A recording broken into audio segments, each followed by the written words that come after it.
Hello friends, ଜୟ ଜଗନ୍ନାଥ, ଶୁଭ ସକାଳ। ଆପଣଙ୍କୁ ସ୍ୱାଗତ କରୁଛି ନିର ଓଡ଼ିଆ ଟିଭି କି। ଆସନ୍ତୁ ଆଜି ସକାଳରୁ ଆସିଥିବା କେତେଗୁଡ଼ିଏ ଗୁରୁତ୍ୱପୂର୍ଣ୍ଣ ଖବର ଉପରେ ନଜର ପକାଇ ନବା। ଭିଡ଼ିଓଟି ଭଲ ଲାଗିଲେ ସବସ୍କ୍ରାଇବ କରି ପାଖରେ ଥିବା ଅଲ୍ ବେଲ୍ ଆଇକନକୁ ଦବାଇ ଦିଅନ୍ତୁ। ଏହିଭଳି ଗୁରୁତ୍ୱପୂର୍ଣ୍ଣ ଖବର ଆପଣଙ୍କ ପାଖକୁ ସର୍ବପ୍ରଥମେ ପହଞ୍ଚି ପାରିବ। ଦାନା ବାନ୍ଧୁଛି ବଡ଼ ଲଘୁଚାପ, ଏହିସବୁ ଜିଲ୍ଲାରେ ପ୍ରବଳ ବର୍ଷିବ। ମିଳିଥିବା ଖବର ଅନୁଯାୟୀ ରାଜ୍ୟରେ ଆଉ 2 ଦିନ ଧରି ଲାଗି ରହିବ କାଳବୈଶାଖୀ ପ୍ରଭାବ। ଫଳରେ କେତେକ ଜିଲ୍ଲାରେ ବର୍ଷା ନେଇ ପୂର୍ବାନୁମାନ କରିଛି ପାଣିପାଗ ବିଭାଗ। ରାୟଗଡ଼ା, ସୋନପୁର, ବୌଦ୍ଧ, ଦେବଗଡ଼କୁ ଛାଡ଼ିଦେଲେ ଅନ୍ୟ ସବୁ ଜିଲ୍ଲାଙ୍କ ପାଇଁ ବର୍ଷା ଆଲର୍ଟ ଜାରି ହୋଇଛି। ତେବେ ଆଲର୍ଟ ଜାରି କରାଯାଇଥିବା ଜିଲ୍ଲା ଗୁଡ଼ିକରେ ବିଜୁଳି ଘଡ଼ଘଡ଼ି ସହ ଘଣ୍ଟା ପ୍ରତି 30ରୁ 40 କିଲୋମିଟର ବେଗରେ ପବନ ବହିବ। ସେହିପଟେ ବଙ୍ଗୋପସାଗରରେ ଦାନା ବାନ୍ଧୁଛି ବଡ଼ ଲଘୁଚାପ। ମେ 17ରୁ 23 ତାରିଖ ମଧ୍ୟରେ ଗୋଟିଏ ସ୍ଲାଇକଞ୍ଜିସିସ୍ ବା ଗଭୀର ଅବପାତ ହେବାର ସମ୍ଭାବନା ରହିଥିବା ପାଣିପାଗ ବିଭାଗ କହିଛି। ସେହିଭଳି ମେ 21 ତାରିଖରେ ଘୂର୍ଣ୍ଣିବଳୟ ସୃଷ୍ଟି ହେବ। 22ରେ ଲଘୁଚାପ ପରେ ଗଭୀର ଅବପାତ ପରିଣତ ହେବ। ସାମୁଦ୍ରିକ ଅସ୍ୱାଭାବିକ ସମୟରେ ପ୍ରାୟ 3 ଦିନ ପୂର୍ବରୁ ଦକ୍ଷିଣ ପଶ୍ଚିମ ମୌସୁମୀ ବାୟୁ ଆଣ୍ଡାମାନ ଆସିବ ବୋଲି ଅନୁମାନ କରିଛି ଭାରତୀୟ ପାଣିପାଗ ବିଭାଗ। ଆସନ୍ତୁ ଜାଣିନେବା ପରବର୍ତ୍ତୀ ଅପଡେଟ୍ ବିଷୟରେ। ଟି-20 ବିଶ୍ୱକପ୍ ପରେ ଅବସର ନେଲେ ରୋହିତ ଶର୍ମା, ନିଜେ କଲେ ଖୁଲାସା। ମିଳିଥିବା ଖବର ଅନୁଯାୟୀ ବିଶ୍ୱକପ୍ ଆସନ୍ତା ମାସରେ ଆରମ୍ଭ ହେବାକୁ ଯାଉଛି। ରୋହିତ ଶର୍ମାଙ୍କ ନେତୃତ୍ୱରେ ଟିମ୍ ଇଣ୍ଡିଆ ବିଶ୍ୱକପ୍ ସାମିଲ ହେବ। ତେବେ ବିଶ୍ୱକପ୍ ପୂର୍ବରୁ ଭାରତୀୟ ଦଳକୁ ଏକ ବଡ଼ ଝଟକା ଦେଇଛନ୍ତି ଅଧିନାୟକ ରୋହିତ ଶର୍ମା।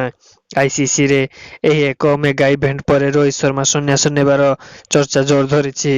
ଏହି ଟି-20 ବିଶ୍ୱକପ୍ ରୋହିତ ଶର୍ମାଙ୍କ ଶେଷ ବିଶ୍ୱକପ୍ ବୋଲି କୁହାଯାଇଛି। ତେବେ ଏହାପରେ ରୋହିତ ଶର୍ମା ନିଜେ ନିଜ କ୍ରିକେଟ କ୍ୟାରିୟର ବିରାମ ଲଗାଇବେ। ତେବେ ଜୁନ୍ 1 ତାରିଖରୁ ଆମେରିକା ଏବଂ ୱେଷ୍ଟଇଣ୍ଡିଜ ଖେଳାଯିବ ଟି-20 ବିଶ୍ୱକପ୍।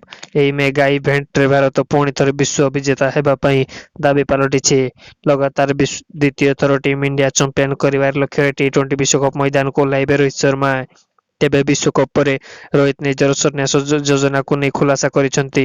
ସେ କହିଛନ୍ତି ଯେ ମୁଁ ନିଜେ କ୍ରିକେଟ କ୍ୟାରିୟରରେ ଅନେକ ପରିବର୍ତ୍ତନ ଦେଖିଛି। ମୋ ଚିନ୍ତାଧାରା ଏହା ମଧ୍ୟ ଠିକ୍, କାରଣ ମୁଁ ଆଜି ଯାହା ହୋଇପାରିଛି ମୋ ପରିବାର, ମୋ ବନ୍ଧୁଗଣ କିମ୍ବା ଏହି ଦୁନିଆ ହେଉ, ମୋ ଅତୀତ ଘଟିଥିବା ସମସ୍ତ ଘଟଣାର ବି ଏହା କାରଣ ବୋଲି କୁହାଯାଇଛି। ଖରାପ ସମୟ ଓ ପରିସ୍ଥିତିରେ ହିଁ ମୋତେ ଆଜି ରୋହିତ ଶର୍ମା ଭାବରେ ପରିଚୟ ଦେଇଛି। ପରବର୍ତ୍ତୀ ଅପଡେଟ୍ ବିଷୟରେ।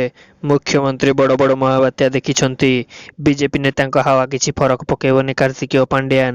ମିଳିଥିବା ଖବର ଅନୁଯାୟୀ ବିରୋଧୀମାନଙ୍କ ହେଉଛନ୍ତି ନିର୍ବାଚନ ପର୍ଯ୍ୟଟକ। ନିର୍ବାଚନ ଆସିଲେ ସେମାନେ ଆସନ୍ତି, ମିଠା ମିଠା କଥା କହନ୍ତି। ଆଉ ନିର୍ବାଚନ ଶେଷ ହେବା ପରେ ଖୋଜିଲେ ବି ସେମାନଙ୍କ ଦେଖା ମିଳିନାହିଁ।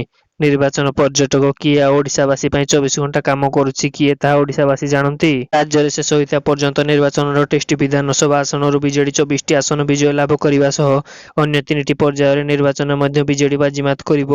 ଆଉ ରାଜ୍ୟବାସୀଙ୍କ ଆଶୀର୍ବାଦରୁ ନବୀନ ପଟ୍ଟନାୟକ ପୁଣି ଥରେ ମୁଖ୍ୟମନ୍ତ୍ରୀ ଭାବେ ଶପଥ ନେବେ ବୋଲି ବିଜେଡି ନେତା କାର୍ତ୍ତିକେୟ ପାଣ୍ଡିଆନ ଦୃଢ଼ ଦୃଷ୍ଟି ପ୍ରକାଶ କରିଛନ୍ତି। ଆସନ୍ତୁ ଜାଣିନେବା ପରବର୍ତ୍ତୀ ଅପଡେଟ୍ ବିଷୟରେ। ବିଜେପି ଗଡ଼ରେ ନବୀନଙ୍କ ମାରାଥନ ପ୍ରଚାର, ପ୍ରଣବ ପ୍ରକାଶ ଦାସଙ୍କ ପାଇଁ ଭୋଟ ମାଗିଛନ୍ତି ମୁଖ୍ୟମନ୍ତ୍ରୀ। ମିଳିଥିବା ଖବର ଅନୁଯାୟୀ ପ୍ରଣବ ପ୍ରକାଶ ଦାସ ସମ୍ବଲପୁର ପ୍ରାର୍ଥୀ ଦାଖଲ କରୁଥିବା ବେଳେ ମୁଖ୍ୟମନ୍ତ୍ରୀ ତାଙ୍କୁ ଶୁଭେଚ୍ଛା ଜଣାଇବା ସହ ବିଜୟ ନିଶ୍ଚିତ ବୋଲି ଭିଡିଓରେ ଜାରି କରିଥିଲେ। ଆଉ ସେହି ବିଜୟ ସୁନିଶ୍ଚିତ କରିବାକୁ ନବୀନ ସମ୍ବଲପୁରରେ ପ୍ରଚାର ମଇଦାନକୁ ଓହ୍ଲାଇଛନ୍ତି। ସମ୍ବଲପୁର ଲୋକସଭା କ୍ଷେତ୍ରରେ ବିଭିନ୍ନ ସ୍ଥାନରେ ମାରାଥନ ପ୍ରଚାର କରି ବିରୋଧୀଙ୍କୁ ଟାର୍ଗେଟ କରିବା ସହ ଜୁଲାଇରେ ମାଗଣା ବିଲ୍ ବୋଲି ପ୍ରତିଶ୍ରୁତି ଦେଇଛନ୍ତି ମୁଖ୍ୟମନ୍ତ୍ରୀ। ନବୀନ କହିଛନ୍ତି ଯେ ଜୁଲାଇରୁ ବିଜୁଳି ବିଲ୍ ଆସିବ ନାହିଁ। କହିଛନ୍ତି ଯେ ଜୁଲାଇରୁ ବିଜୁଳି ବିଲ୍ ଆସିବ ନାହିଁ। ବିଜୁ ଜନତା ଦଳ ସରକାର ମାଗଣା ବିଜୁଳି ଦେବ। ବିରୋଧୀ ଦଳ ମିଛ କଥା କହୁଛନ୍ତି, କୁମ୍ଭୀର କାନ୍ଦଣା କାନ୍ଦୁଛନ୍ତି। ସରକାର ବିଭିନ୍ନ ଯୋଜନା ସମ୍ପର୍କରେ ଲୋକଙ୍କୁ ମତଦାନ ମାଗିଛନ୍ତି ମୁଖ୍ୟମନ୍ତ୍ରୀ। ତେବେ ଜବାବରେ କହିଛନ୍ତି ଯେ କେନ୍ଦ୍ରମନ୍ତ୍ରୀଙ୍କ କୁମ୍ଭୀର କାନ୍ଦଣା କିଏ ଜାଣିଛି, ଲୋକେ ତାହାର ଜବାବ ମଧ୍ୟ ଦେବେ। ଦେବଗଡ଼ ଛିଣ୍ଡିପଦା ସଭାରେ ବିଜେପି ଓ ଧର୍ମେନ୍ଦ୍ର ପ୍ରଧାନଙ୍କୁ ସମାଲୋଚନା କରି ପ୍ରଶ୍ନ ବର୍ଷା କରିଛନ୍ତି ବିଜେଡି ନେତା ଭିକେ ପାଣ୍ଡିଆନ।